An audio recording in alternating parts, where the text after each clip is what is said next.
तो बच्चों आज हम पढ़ाएंगे व्याकरण। ठीक है, व्याकरण पूरा शुरू से जीरो से पढ़ाएंगे व्याकरण। ठीक है, जीरो से व्याकरण पढ़ाएंगे कि मतलब पूरा व्याकरण है क्या। यहाँ से व्याकरण के अंदर तो बहुत कुछ है, हम सभी जानते हैं, लेकिन व्याकरण है क्या। व्याकरण का मतलब क्या होता है? व्याकरण का मतलब हुआ कि व्याकरण उस किताब को, उस ग्रंथ को कहते हैं जिसके द्वारा हम सभी शुद्ध लिखते हैं या बोलते हैं या पढ़ते हैं।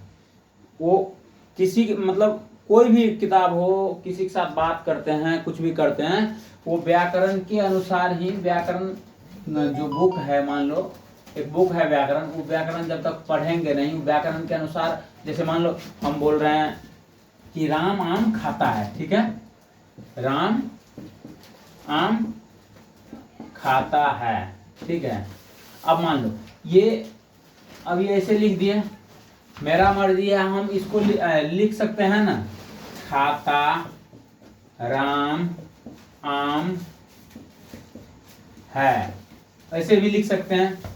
लेकिन इसमें और इसमें कैसे हम समझेंगे कि ये गलत है और ये सही है?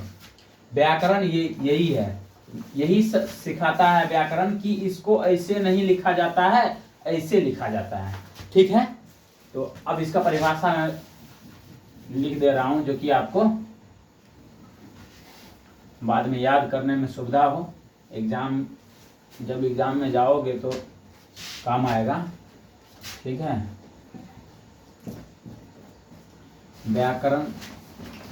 व्याकरण उस शास्त्र को कहते हैं। ठीक है, व्याकरण उस शास्त्र को कहते हैं जिसके द्वारा मनुष्य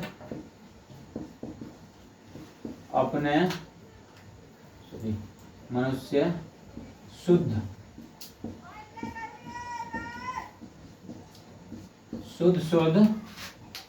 लिखना। ठीक है, लिखना, बोलना और पढ़ना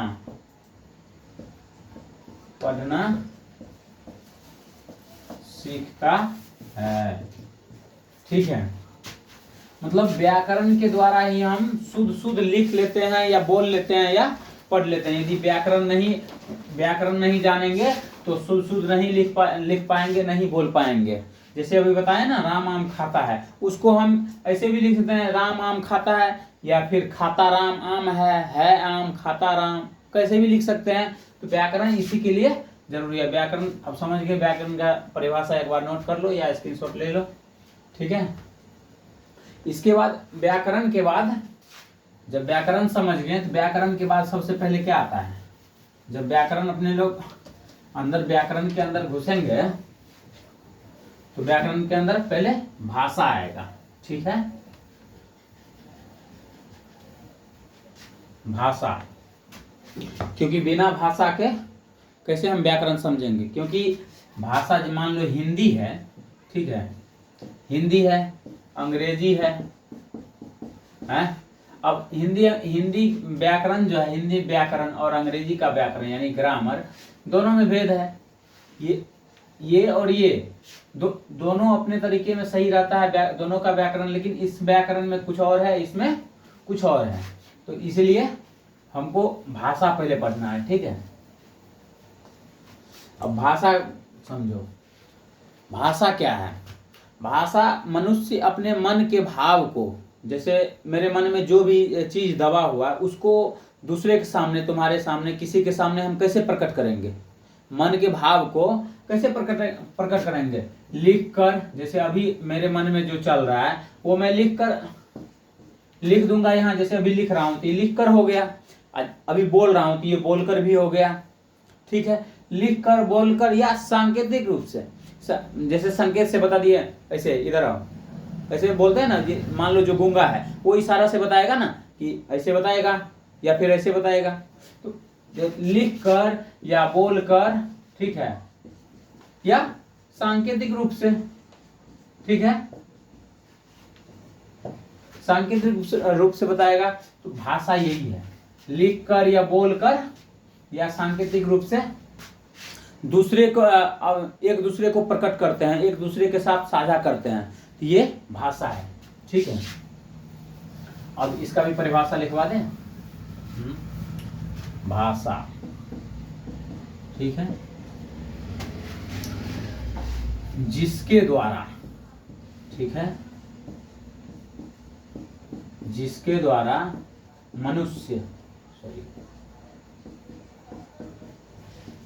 मनुष्य अपने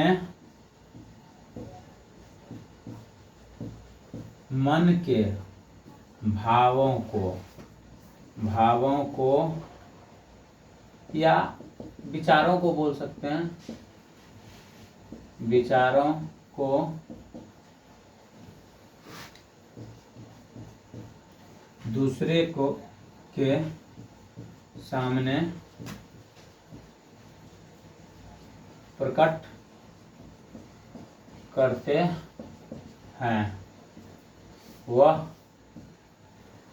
भाषा कहलाती है, ठीक है।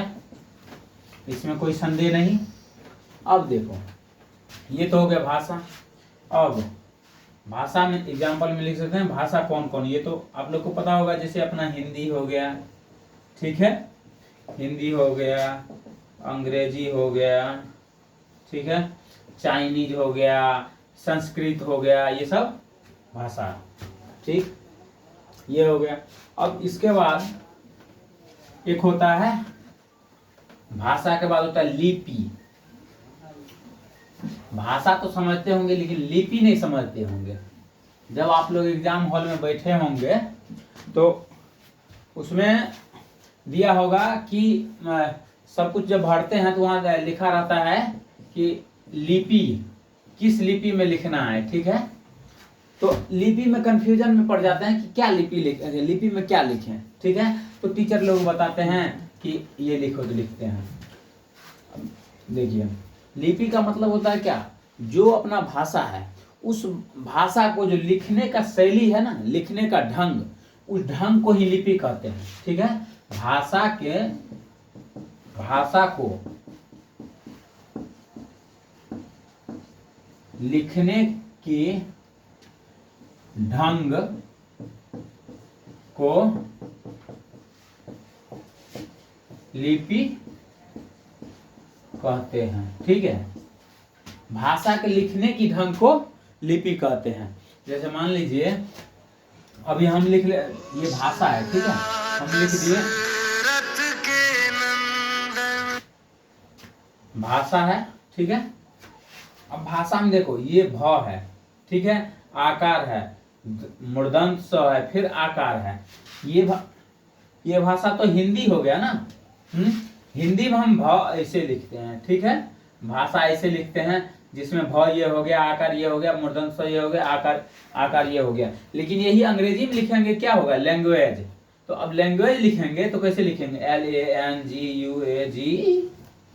अब मान लो ये भी भाषा है, ये भी भाषा है, दोनों हम भाषा लिखें, लेकिन इसमें फर्क देखो, इसमें कितना फर्क है। अब लैंग्वेज मान लो अंग्रेजी है, इसमें थोड़ा कठिन होगा समझना, तो मैं भाषा लिख दे रहा हूँ BHASHA,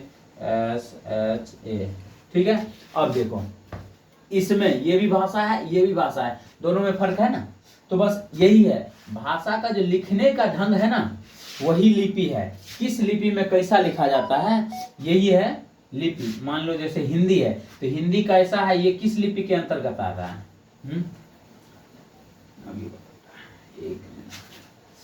हिंदी जैसे हो गया, ठीक है, हिंदी ये हो गया देवनागरी, ठीक है, ये देवनागरी लिपि के अंतर्गत आता है। जैसे संस्कृत हो गया अपना, ठीक है, संस्कृत भी देवनागरी के अंतर्गत आता है। मान लो अंग्रेजी, ठीक है, अंग्रेजी किस में आता है, तो रोमन में, ठीक है, रोमन। ठीक, अब मान लो ये तो हो गया हिंदी, संस्कृत, अंग्रेजी, बहुत सारी भाषाएं हैं, अलग अलग लिपि है सभी भाषा की। एक और, हाँ, उर्दू, ठीक है, उर्दू। उर्दू कौन, उर्दू किस लिपि का है? तो यह फारसी लिपि का, ठीक है, फारसी लिपि का। लिपि तक तो समझ गए, ठीक है।